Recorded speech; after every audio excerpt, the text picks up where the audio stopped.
If you have any confusion, then you comment me or call me. Thanks for watching. Welcome students.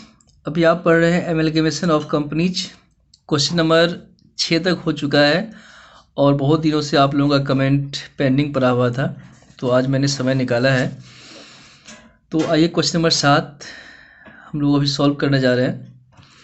एक और मैं आपको question पढ़ के सुना देता हूँ, समझा देता हूँ, फिर हम इसको सॉल्व करेंगे। क्वेश्चन कह रहा है कि दो कंपनी है, एक है मधुरिमा लिमिटेड, एक है मधुलिका लिमिटेड।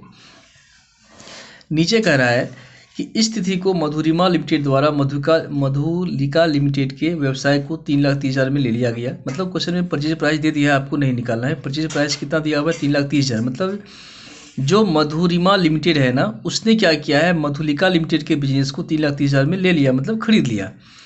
आगे कहता है कि क्रय प्रतिफल का भुगतान मधुरिमा लिमिटेड द्वारा 10 रुपया वाले 33,000 समतांश को सममूल्य पर आवंटित कर दिया गया। मतलब जो आपने परचेज प्राइस देना है आपको 3,30,000, आपने बदले में क्या दिया है उसको? 33,000 इक्विटी शेयर दे दिया है। ये भी सिंपल है। आगे एकीकरण की योजना यह प्रबंध करती है कि मधुलिका लिमिटेड के 1,500 10% डिवेंचर 100 रुपया वाले 12% डिवेंचर के समान संख्या में परिवर्तित हो जाएंगे। मतलब जो 1,500 डिवेंचर था 10% वाला, अब उसको कन्वर्ट कर देना है 12% डिवेंचर में। इसमें कुछ खास नहीं है। नीचे करना क्या सब है आपको? आप दोनों कंपनियों की पुस्तकों में आवश्यक पंजी प्रविष्टियां कीजिए। क्रय की प्रकृति का एकीकरण पूर्ण होने के उपरांत मधुरिमा लिमिटेड का बैलेंस शीट भी तैयार कीजिए। ठीक है ना? तो सबसे पहले आपको क्या करना है? जर्नल करना है in the books of Madhurima limited. चलिए हम पहले मधुलिका कर लेते हैं, ठीक है ना, क्योंकि मधुलिका जो है बेचने वाला है।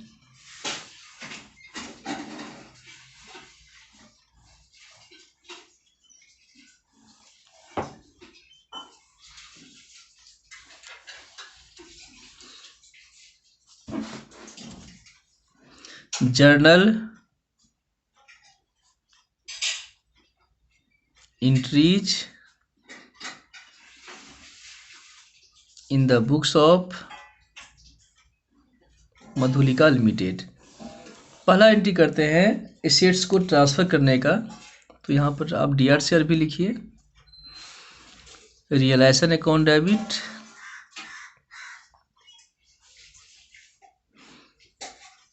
टू सन्ड्री एसेट्स कर देते हैं हम।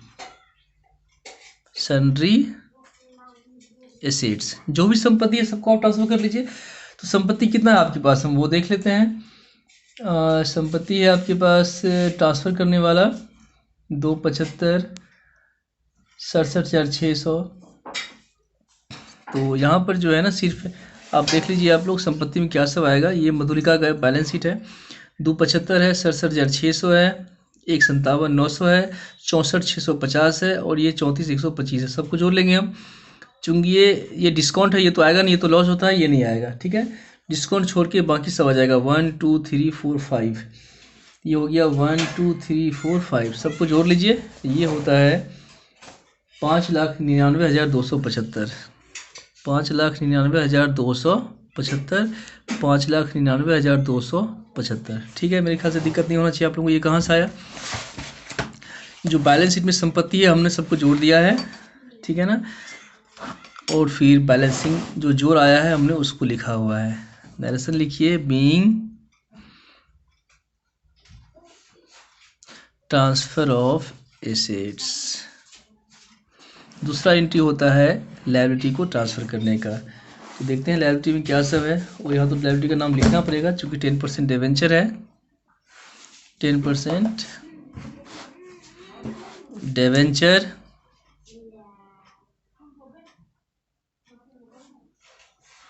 अकाउंट डेबिट, और क्या है? ट्रेड पेबल है,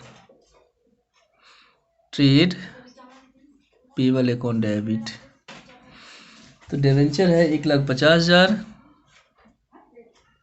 और ये है 91,250। दोनों को जोड़ दो, जितना होगा वो जाएगा टू रियलाइजेशन अकाउंट में। बिंग तो आप लोग लिख ही लेते हैं, बिंग लायबिलिटी ट्रांसफ़र। जोड़ने से ये होता है 2,41,250। आगे अब देखना है कि आपकी कंपनी को कितना में लिया गया है। अगला एंट्री करते हैं परचेज प्राइस का।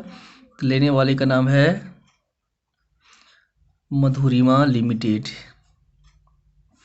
Account debit to realisation account. ये कौन सा एंट्री किया है हमने? ये एंट्री किया है हमने परचेज प्राइस ड्यू होने का 3,30,000, 3,30,000 बीइंग परचेज प्राइस ड्यू। फिर आगे होता है आपको बदले में क्या सब मिला है। तो क्वेश्चन कर रहा था कि आपको 33,000 शेयर मिला है 10 रुपये का इक्विटी शेयर। तो इक्विटी शेयर और इन Madhurima limited account debit to Madhurima limited, to Madhurima limited account. ये है 3,30,000 का आपको शेयर मिल चुका है, राइट। चलिए अब आपको यह देखना है कि आपके पास कुल संपत्ति कितना है। 2,41,000 का है, ठीक है। आपके पास दायित्व कितना है, सॉरी संपत्ति है 5,99,000, अप्रोक्स 6 लाख का है, और आपके पास दायित्व है 2,41,000। तो आपको यह देखना है कि आपको लाभ हो रहा है कि हानि हो रहा है। तो आप यदि 6 लाख में से घटाएंगे 2 लाख, तो जो डिफरेंस आएगा वो प्रॉफिट या लॉस कहलाएगा, ठीक है ना। ये डिफरेंस जो है ना, ये लॉस हो रहा है 28,025 का। क्या हो रहा है? लॉस। तो ये लॉस कहाँ जाएगा? इक्विटी शेयर होल्डर में जाएगा। तो equity share holder account debit to realisation account.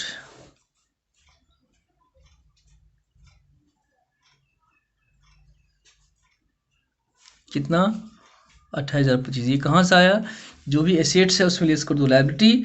यदि 33 इतना से कम आ रहा है तो लॉस हो गया, अधिक आ रहा है तो प्रॉफिट हो गया। या तो कम आ रहा था तो लॉस हो गया। 28,000 इतना कम मिला आपको 25 बीइंग लॉस ऑन रियलाइजेशन, ठीक है। अगला एंट्री करना है आपको, जो भी बैलेंस शीट में इक्विटी शेयर्स कैपिटल है, रिजर्व है, प्रॉफिट है, लॉस है, सबको हम क्या करेंगे? ट्रांसफ़र कर देंगे। कहाँ पर? तो शेयर होल्डर में। तो यहाँ पर दिया हुआ है इक्विटी शेयर कैपिटल दिया हुआ है कितना? तो ये दिया हुआ है 7,50,000 दिया हुआ है, नहीं सॉरी ये 3 लाख दिया हुआ है। इक्विटी शेयर कैपिटल दिया हुआ है 3 लाख का। सबको ट्रांसफ़र कर देंगे अभी हम। Equity share capital account debit और क्या सब है? तो आगे है जनरल रिजर्व है, कैपिटल रिजर्व है, प्रॉफिट एंड लॉस है, स्टैट्यूटरी रिजर्व है। तो सबको लिखेंगे अभी हम, ठीक है ना। क्या सब? कैपिटल रिजर्व दिया हुआ है, capital reserve account debit, general reserve account भी डेबिट, और statement of profit and loss दिया हुआ है, statement of profit and loss account भी डेबिट, और क्या है? डेवलपमेंट रिजर्व है,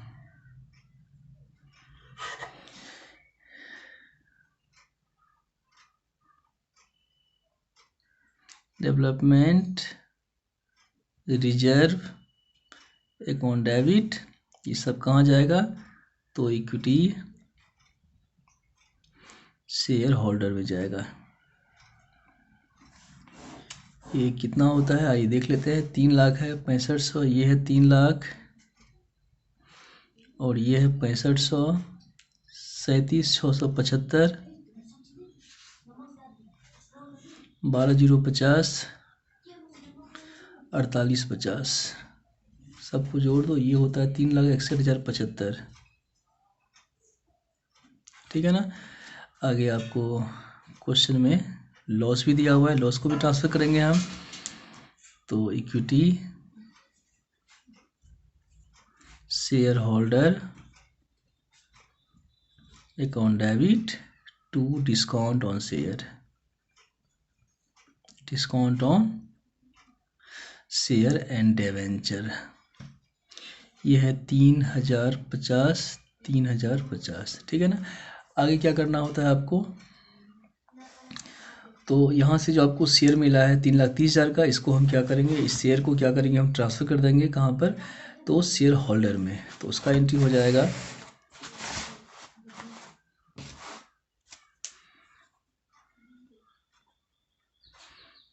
equity share holders account debit 3,30,000, 3,30,000 का शेयर था, टू इक्विटी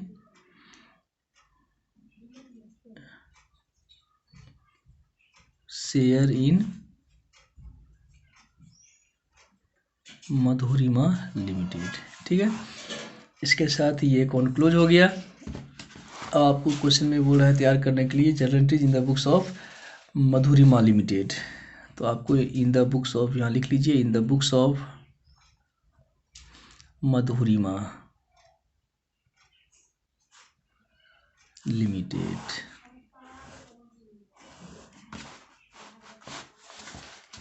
मधुरिमा लिमिटेड, तो इसमें ज़्यादा एंट्री नहीं होता है। इसमें जो है कितना में बिजनेस खरीदा गया है पहले उसका एंट्री करेंगे हम, और बदले में क्या सब आया है उसका एंट्री करेंगे, क्या सब दिए हैं उसका एंट्री करेंगे। तो पहला एंट्री होता है बिजनेस परचेज का, ये पहला एंट्री करेंगे हम लोग business purchase account debit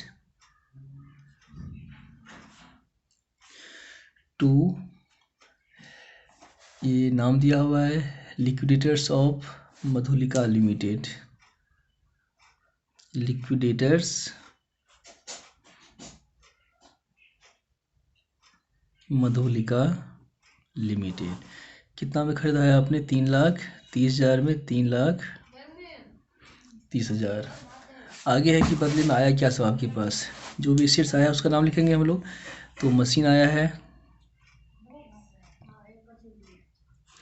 machinery account debit, और जो है ऑफिस इक्विपमेंट अकाउंट डेबिट, और inventories account debit, trade receivable account debit, cash account debit. तो ये है 2,75,000, 67,600, 1,57,900, 64,650, 34,125, सबको जोड़ दो। और बदले में जो लायबिलिटी है वो आएगा 10% डिवेंचर है, ट्रेड पेबल है, और कितना में ख़रीदा गया है, बिजनेस परचेज, और फिर जो आपको प्रॉफिट हुआ है उसको बोलेंगे हम कैपिटल रिजर्व। क्योंकि उसको बेचते समय लॉस हुआ था 28,075 का, 25 का, ये उसको लॉस है तो आपको प्रॉफिट हो गया। 3,30,000 में आपने उसके कंपनी को ख़रीदा है, 91,250 का बेस पेबल है, डिवेंचर है 1,50,000 का। ठीक है, और अगला एंट्री करना है कि आपने उसको क्या सब दिया है। तो आगे जो है जो डेवलपमेंट एक्सपेंस है उसका एंट्री कर लेंगे हम, तो उसको बोलते हैं amalgamation adjustment account debit, amalgamation adjustment account debit to development allowance reserve account. ये आपको मिला है 4850 का, 4850 का आपको मिला है। फिर आपने उसको शेयर दिया है, तो liquidators of Madhulika limited account debit to equity share capital account. कितना का आपने शेयर दिया है, 3,30,000 का, 3,30,000। ठीक है, फिर आगे कहा गया था कि जो 10% डिवेंचर है आपने उसको कन्वर्ट कर दिया है 12% डिवेंचर में, तो उसका एंट्री करेंगे हम 10% डिवेंचर अकाउंट डेबिट, ये चला गया टू 12% डिवेंचर आ गया।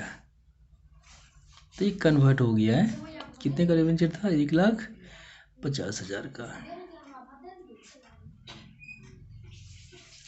लास्ट में बोल रहा है बैलेंस शीट, तो आइए वो भी आप लोग बना लीजिएगा, चूँकि ये काफ़ी लंबा हो जाता है, ठीक है ना।